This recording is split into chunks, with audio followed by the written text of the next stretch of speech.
As células-tronco são células indiferenciadas capazes de originar novas células, tecidos ou órgãos. Essas células são encontradas desde o início do desenvolvimento embrionário até a morte do indivíduo, apresentando um variável poder de diferenciação. As células-tronco podem ser unipotentes, que é quando se diferenciam em apenas um único tipo de célula. Por exemplo, os astrócitos do tecido nervoso, capazes de se diferenciar em neurônios.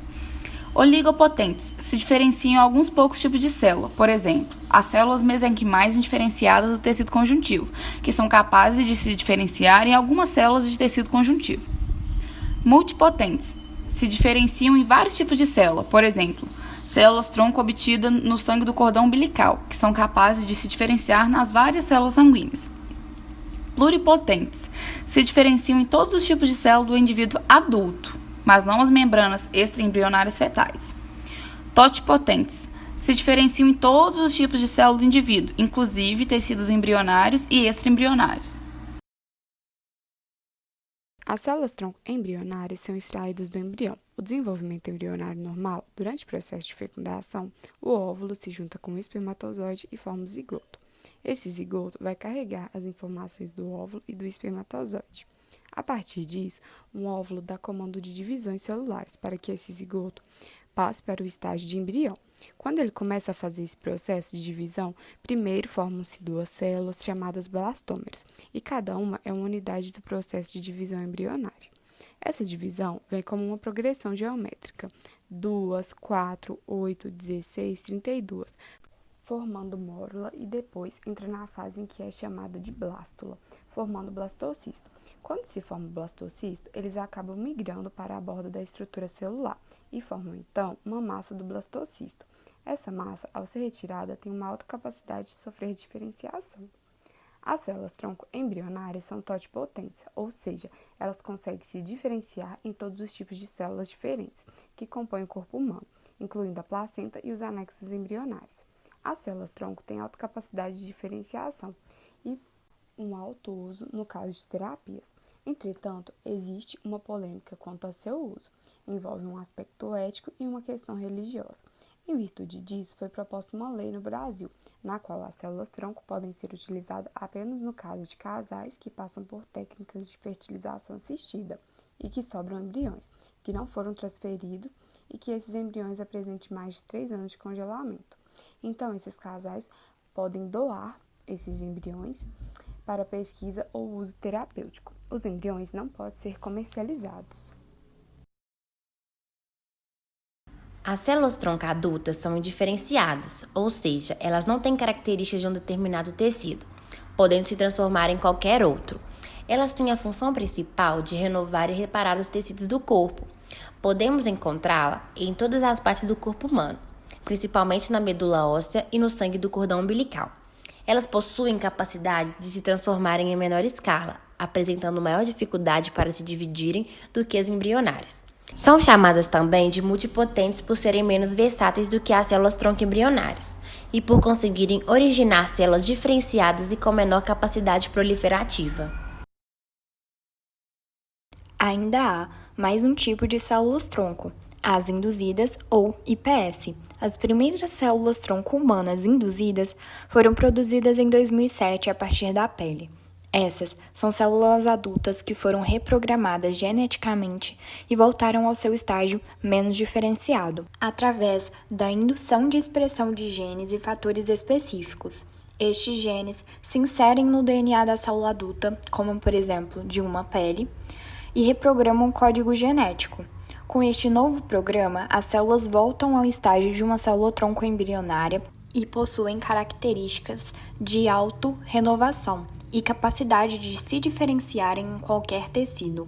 Elas se tornam pluripotentes e são capazes de dar origem às células dos 3 folhetos germinativos, ectoderme, mesoderme e endoderme, e são, portanto, passíveis de alcançar objetivos adicionais na medicina regenerativa, como a geração de células-tronco funcionais para o transplante e reparo tecidual.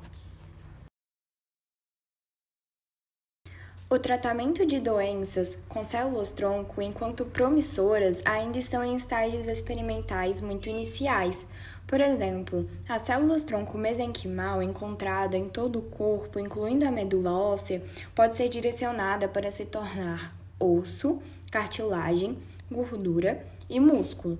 Em certos modelos experimentais, essas células podem modificar as funções imunes. No entanto, ainda existem vários desafios que devem ser abordados antes que as células-tronco possam ser usadas como terapias celulares para tratar maior variedade de doenças. Mesmo assim, clínicas em vários lugares do mundo têm anunciado terapias não comprovadas utilizando células-tronco a custos altíssimos para pacientes de diversas doenças.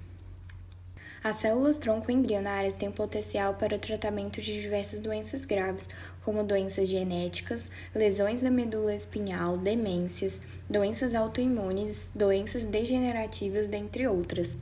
As células-tronco pluripotentes induzidas são atualmente utilizadas em terapia celular, troca de células doentes por células novas e saudáveis. Sua maior utilidade é no uso na farmacologia, permitindo testar medicamentos de forma personalizada, no caso de doenças em que é difícil prever como uma pessoa responderá aos medicamentos, que é no caso de doenças psiquiátricas como a depressão. Elas também podem servir como vacina contra o câncer, treinando o sistema imune para atacar ou prevenir tumores. Apesar de os avanços de modelagem com IPS se restringirem até o momento, em doenças neurodegenerativas, a tecnologia será útil para doenças do desenvolvimento e psiquiátricas, como o espectro autista e a esquizofrenia. Células-tronco e diabetes tipo 1. O Brasil é pioneiro no uso de células-tronco em humanos com diabetes, e as pesquisas se iniciaram em 2003 com diabetes tipo 1. O diabetes tipo 1 é autoimune, ou seja, o sistema imunológico do paciente destrói as células produtoras de insulina no pâncreas. Os estudos visam promover um reset no sistema imunológico destes pacientes, evitando que ele continue o processo de agressão ao pâncreas. Este reset consiste em desligar o sistema imunológico usando altas doses de quimioterapia endovenosa. Esta quimioterapia é semelhante àquela usada ao tratamento de algumas leucemias. Uma vez ligado, o sistema imunológico ele é religado, reinfundindo-se às células-tronco previamente coletadas da medula óssea do próprio paciente, chamadas células-troncos hemapoéticas. Estas células-tronco são consideradas adultas e têm capacidade de regenerar um novo sistema imunológico, que então tende a parar de agredir o pâncreas. É válido destacar que estas células-tronco não têm capacidade de regenerar as células produtoras de insulina. O objetivo é preservar as células do pâncreas que ainda não foram destruídas pelo sistema imunológico.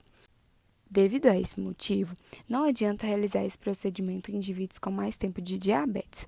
Além disso, trata-se de um procedimento agressivo e que envolve riscos, especialmente associados ao uso de quimioterapia e ao desligamento do sistema imunológico. Assim, o paciente pode sofrer infecções nesse período, náuseas, vômitos, riscos de infertilidade e até mesmo morte. Devido aos riscos e aos critérios éticos, existem critérios exigidos, sendo os principais idade entre 18 e 35 anos ao diagnósticos, diabetes tipo 1 a menos de 5 meses, e esses estudos são promissores e não podem afirmar ao certo sua segurança em longo prazo e nem afirmar que se trata de uma cura. Células-tronco domam o diabetes. Pessoas com diabetes tipo 1, a versão marcada pela agressão do sistema imunológico ao pâncreas, dependem de injeções de insulina, pois um tratamento pioneiro no mundo, idealizado na USP de Ribeirão Preto, emprega células-tronco para eliminar o ataque autoimune e garantir mais qualidade de vida aos diabéticos. Destinada a recém-diagnosticados, a terapia começa com a coleta de células-tronco e sessões de quimioterapia para zerar a imunidade. Depois, as células são reinseridas no organismo para reformular as defesas, que agora deixam de bombardear o pâncreas. No comparativo com pacientes usuários de insulina, quem passou pelo transplante deixou, pelo menos em algum momento, de depender do hormônio sintético, obteve melhor controle glicêmico e não apresentou nenhuma sequela.